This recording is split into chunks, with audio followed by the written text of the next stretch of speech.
Hello students, हमारा next topic है सातकर्णी प्रथम तक सातवाहनों की उत्पत्ति एवं आरंभिक इतिहास। अपनी इस टॉपिक में हम सातवाहन शक्ति के भारतीय इतिहास में अभ्युदय और सातवाहनों की महत्वपूर्ण उपलब्धियों तथा भारतीय इतिहास में सातवाहन शक्ति के स्थान की चर्चा करेंगे। सातवाहनों ने भारतीय इतिहास को किस तरह से प्रभावित किया या किस प्रकार से शेप दी, इसका डिस्कशन हम इन लेक्चर्स में करेंगे। जिस समय विशेष की हम बात कर रहे हैं वो प्रथम शताब्दी ईसा पूर्व का समय है और दक्कन में इस समय सातवाहन एक बड़ी महत्वपूर्ण शक्ति के रूप में अभ्युदित हुए और ये सातवाहन शक्ति 3 शताब्दियों तक निरंतर अपना उत्कर्ष करती रही और उनकी सत्ता किसी न किसी रूप में आगामी 4 शताब्दियों से अधिक समय तक बनी रही। सातवाहन साम्राज्य के अंतर्गत समस्त दक्षिणापथ सम्मिलित था और उनका जो अपने समय में राजनीतिक प्रभाव था वो प्रभाव क्षेत्र बहुत अधिक, इससे भी कहीं बड़ी भौगोलिक सीमा तक विस्तारित था। सातवाहन सम्राटों ने न केवल विदेशी आक्रमणकारियों के विरुद्ध अपनी स्वाधीनता की रक्षा की, अपितु भारतीय उपमहाद्वीप में साहित्य, कला, व्यापार, वाणिज्य आदि को प्रोत्साहन प्रदान कर अपनी प्रजा की भौतिक और सांस्कृतिक उन्नति का मार्ग प्रशस्त किया। सातवाहन साम्राज्य जिस समय में अभ्युदित हुआ उस समय की परिस्थितियों का हम निरंतर विश्लेषण करते आ रहे हैं अपने लेक्चर्स में, तो उनके लिए भी ये विश्लेषण लगभग समान रहेगा। जैसा हमने अभी जब खारवेल का अध्ययन किया और दोनों का,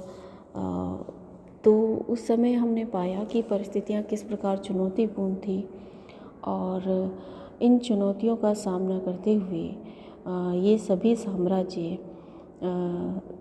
देश में एक राजनीतिक या देश के बड़े भूभागों में राजनीतिक स्थिरता स्थापित करने की कोशिश कर रहे थे और इनके जो भी योग्य शासक हुए उन्होंने अपनी सीमाओं का राजनीतिक विस्तार तो किया ही, भौगोलिक विस्तार तो किया ही,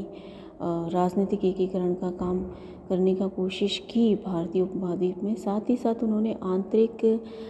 जो कहते हैं एक शांति व्यवस्था और एक आंतरिक रूप से एक ऐसा एटमॉस्फेयर क्रिएट किया जो जनता को की उन्नति का मार्ग प्रशस्त कर सके या सामाजिक विकास या सांस्कृतिक विकास में के लिए सांस्कृतिक विकास के लिए मार्ग प्रशस्त कर सके। सातवाहन साम्राज्य इसी प्रकार का प्रयास था दक्षिणापथ में, दक्कन में, और भारतीय भूमि के काफ़ी बड़े भूभाग पर इनकी शासन सत्ता कई शताब्दियों तक कायम रही और इन्होंने भारतीय इतिहास, समाज, संस्कृति, राजनीति और प्रशासनिक व्यवस्था सभी को एक प्रभावित किया और अपनी विशेषताओं के साथ भारतीय इतिहास में अपना नाम रेखांकित किया। सातवाहन साम्राज्य के विषय में अगर हम जानकारी लेना चाहेंगे तो उसके लिए हमें अनेक ऐतिहासिक साक्ष्यों का यूज़ करना होगा और इस वंश के इतिहास का अध्ययन हम सभी प्रकार के ऐतिहासिक स्रोतों के माध्यम से कर सकते हैं, चाहे वे साहित्यिक स्रोत हों, चाहे वे विदेशी यात्रियों के विवरण हों, चाहे वह पुरातात्विक सामग्री हो। इन सभी की सहायता से हम सातवाहनों के इतिहास को, राजनीतिक, सामाजिक, सांस्कृतिक इतिहास को सातवाहन युग के जान समझ सकते हैं और उसके विषय में अपनी समझ को विस्तारित कर सकते हैं। जहाँ तक हम सातवाहनों के विषय में जानने के लिए साहित्यिक स्रोतों की यदि हम बात करें तो उसमें सबसे महत्वपूर्ण उल्लेख आता है पुराणों का, जिसमें भी मत्स्य पुराण और वायु पुराण अत्यधिक उपयोगी हैं और इन पौराणिक ग्रंथों में सातवाहन इस इतिहास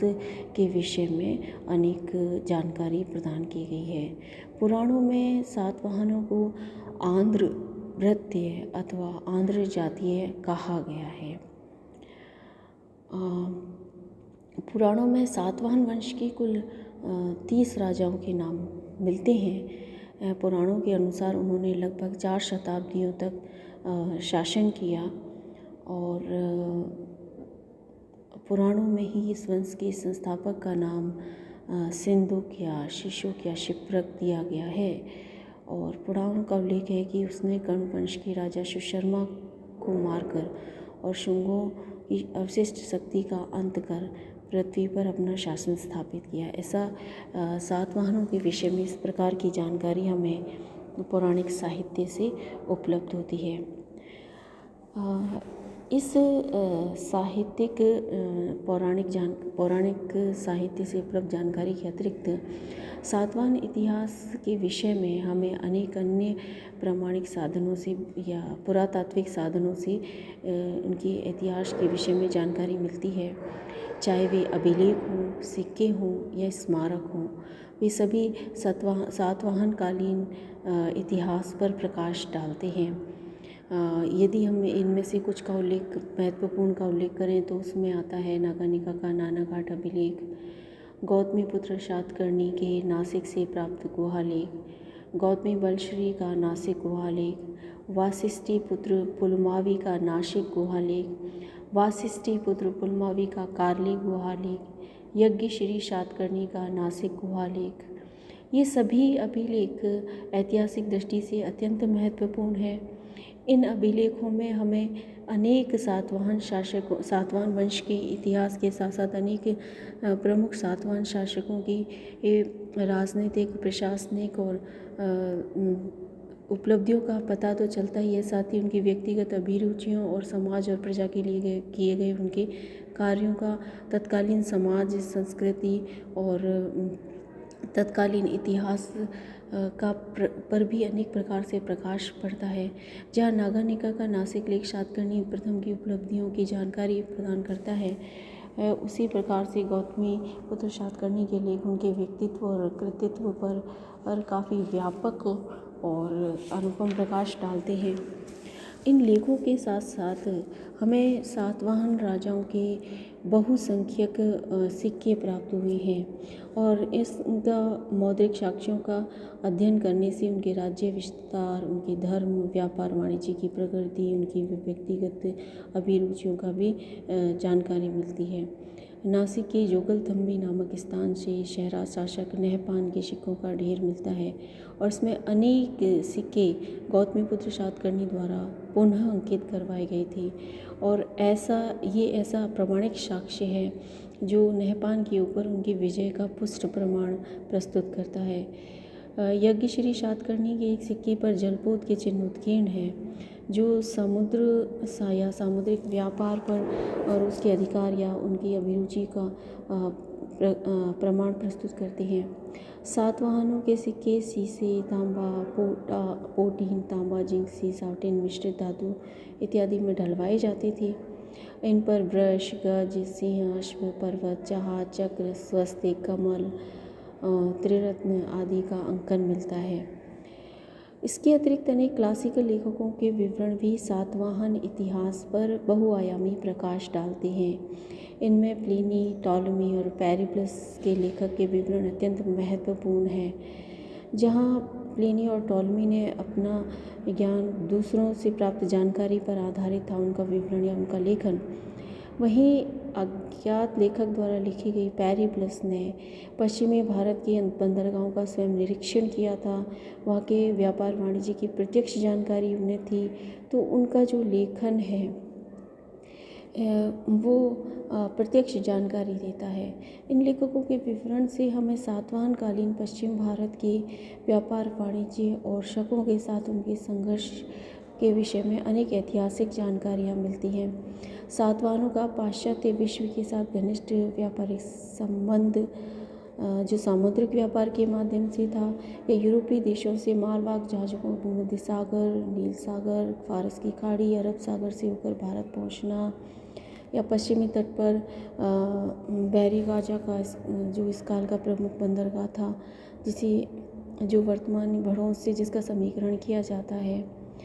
वो सभी तत्कालीन समय की व्यापारिक आर्थिक समृद्धि, व्यापारिक आर्थिक और सामाजिक सांस्कृतिक आपसी जो एक आदान प्रदान था, उस सभी पर ऐतिहासिक जानकारी प्रदान करते हैं। सातवाहन काल के अनेक चैत्य, विहार, नासिक, कारले, आदि स्थानों से प्राप्त किए गए हैं। ये तत्कालीन समय की कला और स्थापत्य की जानकारी तो देते ही हैं, तत्कालीन समय की यानी जो समाज में वैचारिक परिदृश्य था, जो धार्मिक अभिरुचियाँ थी, जो सामाजिक सांस्कृतिक रूप से जो तत्कालीन समय से समाज और संस्कृति जो आम लोगों की थी, उस सभी के विषय में भी ये मूक लेकिन प्रत्यक्ष जानकारी प्रदान करती है। तो इस प्रकार से हम कह सकते हैं कि सातवाहन कालीन इतिहास को जानने के विस्तृत या विशद स्रोत हमारे पास हैं, और इनके माध्यम से हम जो प्रमुख सातवाहन शासक हैं उनकी उपलब्धियों, उनके समय की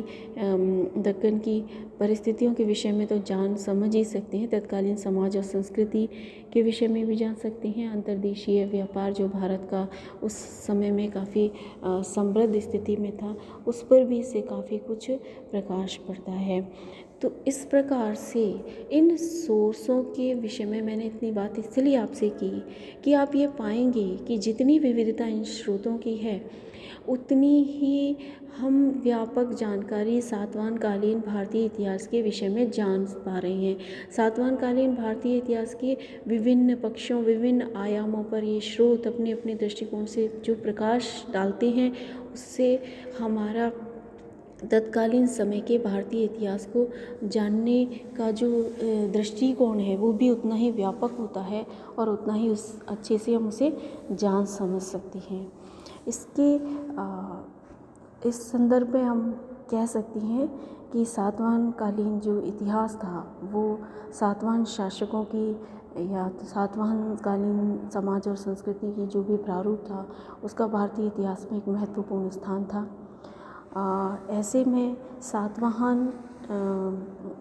इतिहास, उसकी उत्पत्ति कहाँ से हुई, उसका विस्तार किस प्रकार से हुआ, इसे जानना समझना भी हमारे लिए उतना ही उपादेय रहेगा। थैंक यू, धन्यवाद।